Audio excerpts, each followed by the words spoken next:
বাসায় বসেই এমন স্বাস্থ্যসম্মতভাবে যদি পাঁপড় তৈরি করা যায় তাহলে কেমন হয় বলুন তো। আজকে আমি আপনাদের সাথে শেয়ার করব ঘরে বসে মাত্র 2টি উপকরণ দিয়ে কিভাবে পাঁপড়গুলো বানাতে পারবেন। আমরা কোনো অনুষ্ঠান বা মেলাতে কিন্তু দেখতে পাই এরকম পাঁপড়, তো সেটি আমি আপনাদের সাথে আজকে শেয়ার করব। আর এটি আমি বানিয়েছি বাজারের শুকনো চাউলের গুঁড়ো দিয়ে। তো কথা না বাড়িয়ে চলুন মূল রান্নায় চলে যাই। হ্যালো এভরিওয়ান, আসসালামু আলাইকুম। এখানে আমি পাঁপড়গুলো বানানোর জন্য প্রথমে একটি বাটি নিয়েছি এবং সেখানে 2 কাপ শুকনো চালের গুঁড়ো দিচ্ছি আর সামান্য দিচ্ছি লবণ। আর এখানে অবশ্যই আপনি হালকা গরম পানি ব্যবহার করবেন, যেহেতু এটি শুকনো চালের গুঁড়ো সেহেতু এটি ব্যবহার করলে ভালো হবে। তো এরকম আমি অল্প অল্প করে পানি মিশিয়ে একটি ডো বানিয়ে নিব। তো এই যে দেখতেই পাচ্ছেন, তো এইভাবে আমি ডোটা 2 ভাগে ভাগ করে নিব। এখানে আমি একটু সামান্য ফুড কালার ব্যবহার করেছি, আপনারা চাইলে স্কিপ করতে পারেন। তো এখানে আরেকটা ভাগ নিয়েই সামান্য অল্প অল্প করে পানি দিয়ে আমি পাতলা একটি ব্যাটার তৈরি করে নিব। আপনারা দেখলে বুঝতে পারবেন।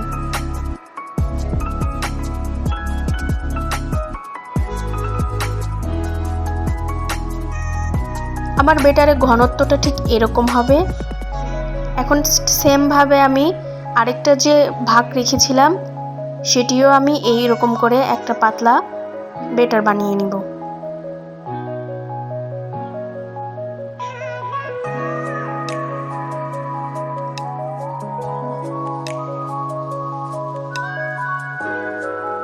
তো এটাও আমি বানিয়ে নিয়েছি।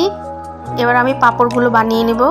এর জন্য এখানে আমি একটি কাগজ নিয়েছি আর কাগজটা আমি গোল করার জন্য একটা বৃত্ত আঁকিয়ে নিয়েছি আর উপরে দিয়ে দিচ্ছি পলিথিন ব্যাগ। এখানে চাইলে আপনারা বয়ামের কৌটাও ব্যবহার করতে পারেন, কিন্তু এটি আমার কাছে সবচেয়ে সহজ মনে হয়েছে। আর এখানে আমি কোনো তেল ব্রাশ করে নেইনি। তো এখন চামচের সাহায্যে অল্প অল্প করে আমি গোল শেপ করে একটি পাঁপড়ের শেপ করে বানিয়ে নিব। এখানে আসলে বলার কিছু নেই, আপনারা একটু লক্ষ্য করলে বুঝতে পারবেন।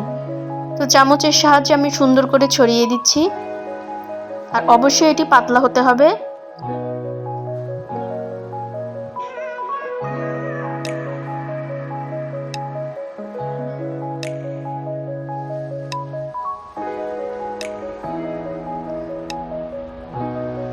তো এইভাবে আমি বানিয়ে নিলাম। আপনাদের সুবিধার্থে আমি আরেকটা বানিয়ে দেখাচ্ছি।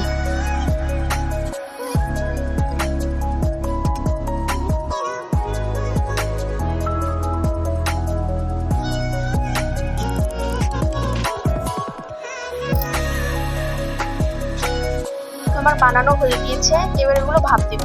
এর জন্য একটি কড়াইতে পানি গরম করে নিয়েছি এবং একটি স্টেনারের উপর একটি স্টিলের বাটি রেখে দিয়েছি। পানিটা বলক আসলেই ভাপ ওঠা শুরু হলেই সেখানে আমি পাঁপড়টা দিয়ে উপরে একটি ঢাকনা দিয়ে ঢেকে দিব। এটা সিদ্ধ হতে বেশি সময় লাগবে না, জাস্ট 25 থেকে 30 সেকেন্ডের মধ্যে হয়ে যাবে। তো এই যে ভাপ দেওয়ার পর দেখতে পাচ্ছেন, তো এক পাশ থেকে আমি সুন্দর করে উঠিয়ে নিচ্ছি। তো খুব সহজেই এই যে উঠে আসবে। এখানে কিন্তু আমি কোনো রকমের তেল ব্যবহার করিনি। তো এই যে দেখতেই পাচ্ছেন কতটা সুন্দর লাগছে। তো এইভাবে আমি সবগুলো বানিয়ে নিব এবং এগুলো বানিয়ে নেওয়ার পর আমি এগুলো রোদে শুকাতে দিব।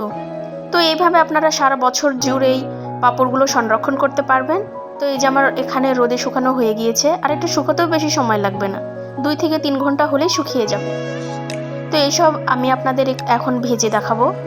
এখানে কড়াইতে একটি কড়াই বসিয়ে দিয়েছি আর তেলটা গরম হয়ে আসলে এখানে একটা একটা করে পাঁপড়গুলো দিয়ে ভেজে নিচ্ছি।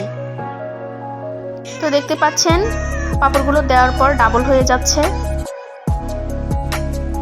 তো আপনাদের কয়েকটা আমি এরকম করেই ভেজে দেখিয়ে দিচ্ছি। আপনারা অবশ্যই বাসায় ট্রাই করবেন।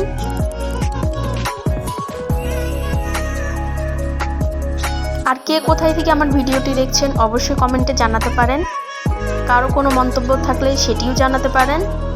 আর আমার ভিডিওটি যদি ভালো লাগে অবশ্যই একটি লাইক দিবেন আর আমার চ্যানেলটা সাবস্ক্রাইব করে দিবেন। তো সবাই ভালো থাকবেন, সুস্থ থাকবেন। আসসালামু আলাইকুম।